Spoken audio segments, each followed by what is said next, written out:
Hey guys, welcome to another episode of RN Homesteading, and I'm Nemesis. And Brienne, she's in the house preparing beans. I harvested a whole bunch of beans, so I believe that she's going to um, ice bath them real quick. She cook them for a little bit, and then you ice bath it, and then you can put it in the freezer and store them a little bit longer. But talking about beans, right in front of us here, I'll show you guys in a moment. I had my sweet peas, and I let them go for a couple of extra days, and they make good seed pods. So I got like one harvest off of these before they gave up the ghost, which is fine. I'm not overly concerned about it. And these ones didn't even pop up very well. This one wasn't even a mature one. You can tell by how white they are. Typically, they do have a little bit of green in them. These ones aren't like the best example of that because they've got a coating on there to help them germinate. Well, I guess these ones are white underneath here too. Some are green, some are white. I guess these probably are pretty viable. But yeah, I'm gonna use these ones. I'll probably plant these few little seeds right here just to give it an experiment, see how viable these really were. But what I've got to do today is move my drip irrigation line here, pull up the old plant material, de-weed it a little bit over here, and then of course put some amendments into here, get some compost into this, and we'll be off to the races. So let's go ahead and dig right on in. I don't know how well this is going to show up, but these are the plants that need to come up out of here that are wrapped into this little fencing here. They are a little on the green side, so there is some life still left into here, but we're gonna go ahead and reset this and put some freshies in. So we're gonna go ahead and pull this up and actually untangle this off of the wall. This is the easy part. Realistically, this is all really nice and easy. And why am I doing this? This is the beginning of the fall garden. I'm hoping to get some sprouts here up and going, and have some more sweet peas. So if you guys aren't into shelling your own peas and stuff like that, this might not be your thing. And here's another little seed pod that I can put off to the side here. And I'm just gonna go ahead and continue this, and then I'm gonna move, like I said, I gotta move my drip irrigation line here. So give me a moment and I'll kind of show you guys what it's gonna look like after I get done with this. So I've already got a little handful as I've been talking with you, so let's keep going. And now all of this is nice and pulled up out of the way. The drip tape that I got here, or it's a sprinkler hose, but you can turn it upside down and it's basically drip tape. I've got all the weeds for the most part picked up, pulled out of the way. So the next thing I got to do here is we're going to put some reamendments. Anytime that you've planted in anywhere, you have to reamend the soil. We got to put the nutrients that have been uptaked back into the soil. So I've got a couple of things for you. So I'm gonna go over that with you, and then we're gonna go ahead and till that in and plant in my sweet peas. What I'm gonna do for amendments in this soil, I've got a few different things that I personally am gonna use. Again, I'm an organic grower. So I try to stay away from any of your chemical fertilizers, although they do have their place. It's like if you have issues growing because your soil is really bad, sometimes some of the synthetic nutrients are good because you get that instant uptake of nutrients. But in an organic setup, what ends up happening is a lot of those synthetics have salts, and the salts will kill off some of the biology that you're wanting for your organic setup. So you try to stay away from stuff that has heavy salts in there. A few of the different ways of doing it, of course, your own compost. Now I'm in between because like I used up all of my compost at the beginning of the year, and I still need to turn my compost pile a few more times before I start really having really good compost. So I too, no different than any of you guys, if you don't have enough compost on property, you know, at this time of the year, you're going to be buying it from the big box big box stores. A lot of those sources, they're fairly clean. You know, again, pick and choose your battles. So one of them that I utilize is composted manure. A good composted manure is going to be something that's composted over the course of a year's time. That's how you get it to break down enough that it won't burn your plants when you're planting into it. Now, you're not going to put a whole lot. It's like a sprinkle across the surface, guys, and then you can just work it into the soil. So that's part one. Like I said, I've got a few different parts to this one. The other one, if I didn't spill a little bit, doesn't matter, is this one is going to be your mushroom compost.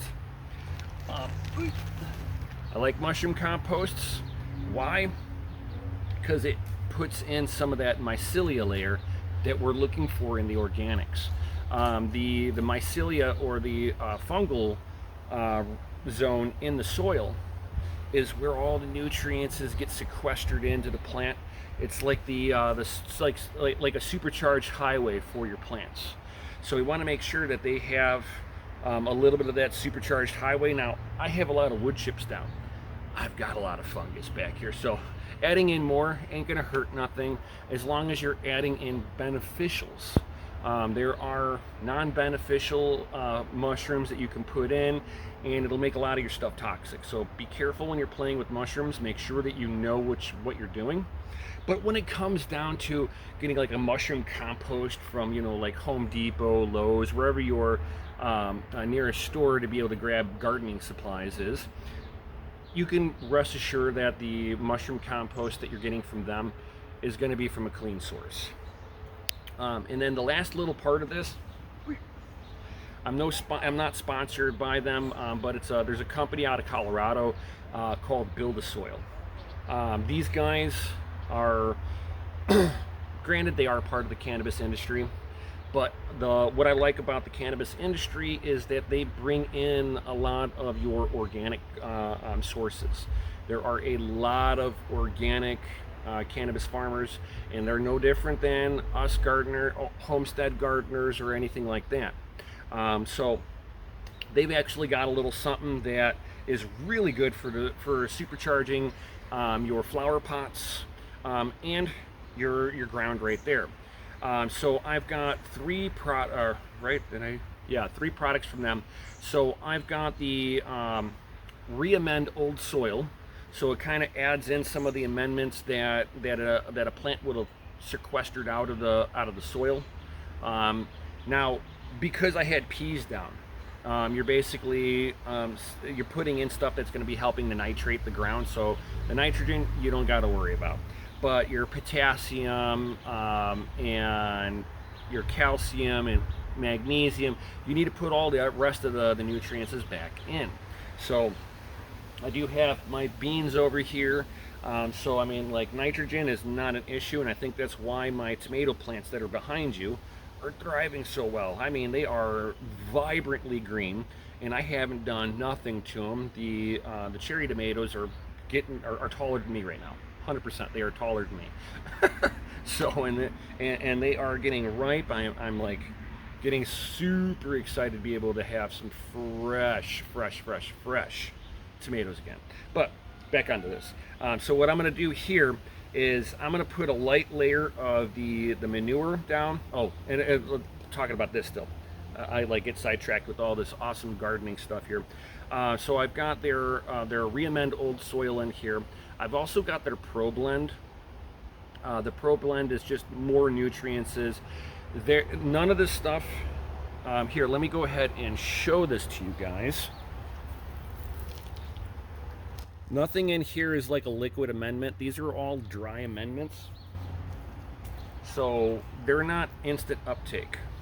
This stuff will take the biology in the ground to start breaking this stuff down in order to make it available.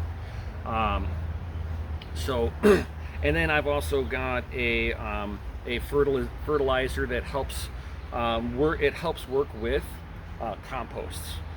So again, it's just minerals, all your major nutrients and your micronutrients, all right here, and it's just blended in. It's not like this is any kind of synthetic nutrients that I'm using, like especially in here.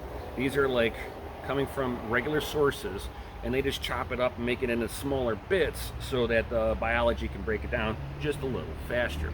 So let's go ahead and sprinkle this stuff in and work it into the soil, and we will plant the peas, and then we will put some straw down, and it'll be good to go. It rained the other day, so this ground is nice and wet right now. It's not soaking, but it's wet.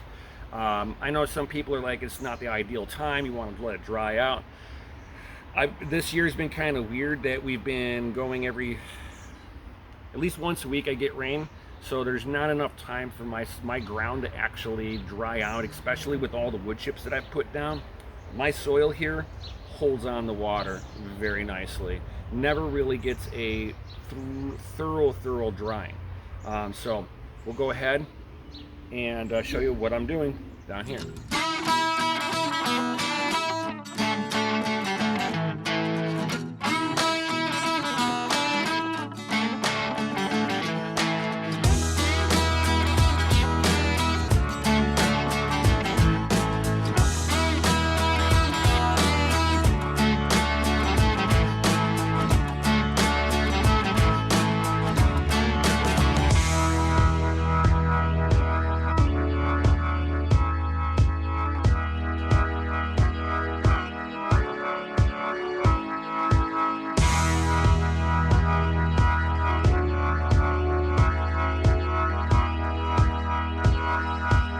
See here, I've got 2, 4, 6, 8.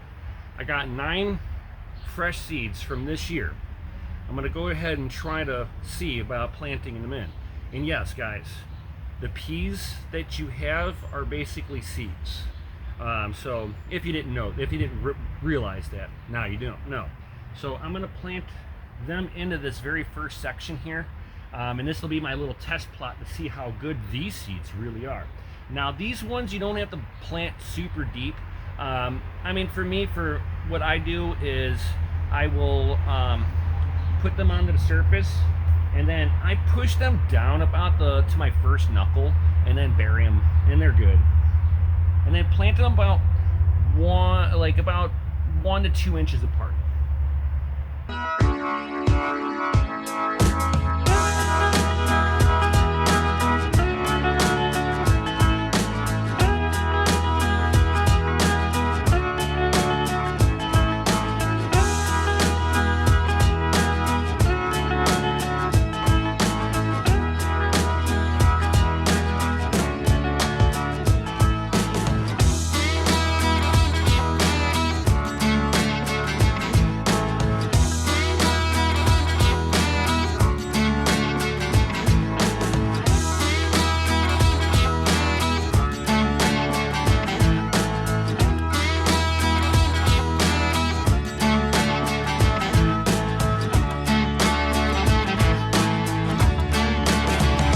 Alright, let's put some mulch down on it. We never want to leave soil bare. Bare soil is inviting to what? Weeds. We want to keep this weed free the best that we can. So let's do that.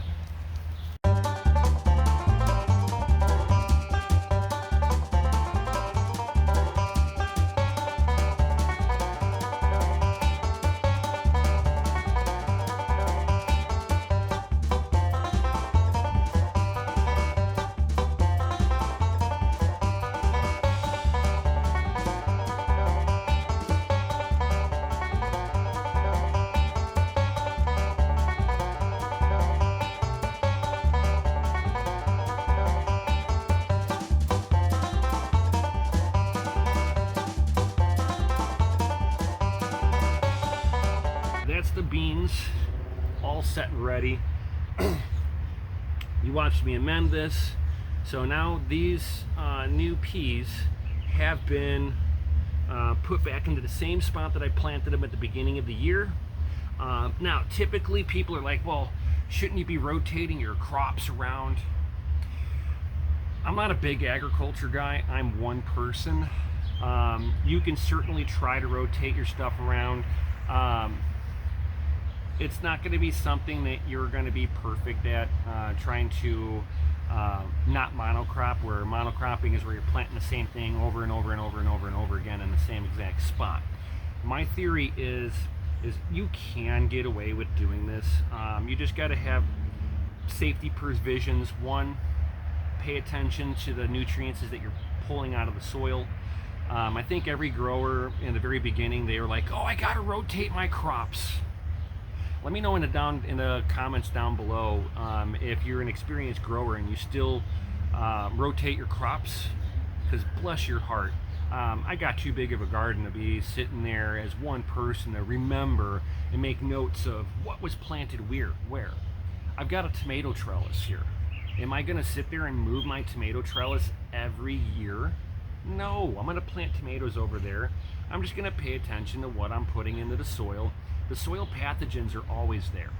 That's my theory.